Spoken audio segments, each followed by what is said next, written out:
Nagarjuna grammar concept స్కూల్లో నేను కరస్పాండెంట్గా రూపా హెచ్ఎంగా గత 28 ఇయర్స్ నుంచి మేము స్కూల్ రన్ చేస్తున్నాము.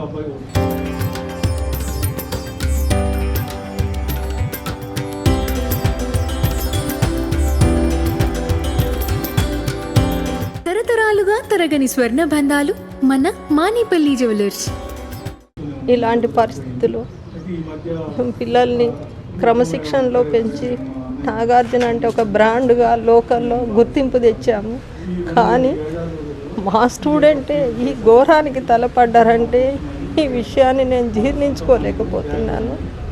ఆమెని నా చెల్లిగా, నా ఫ్రెండ్గా, తను ఫ్రెండ్షిప్ డే రోజు నా తుది శ్వాస వరకు మా ఫ్రెండ్షిప్ విడవదు అని చెప్పిన మాట నన్ను కలిసివేస్తుంది.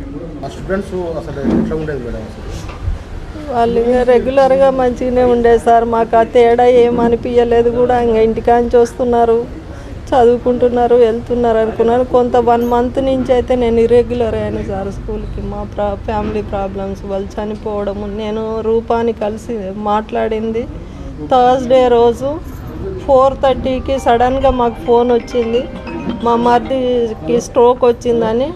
ముగ్గురము, నేను, జార్జి రెడ్డి సారు, రూప అక్కడ కూర్చున్నాం. ముగ్గురు ఉన్నప్పుడే అర్జెంటుగా బయలుదేరమంటే అమ్మో ఏంది మళ్ళీ ఇట్లా అయిందని ఎమ్మటే నన్ను గేట్ దాకా పంపించింది. ఇంక అదే లాస్ట్ మాట నాకు.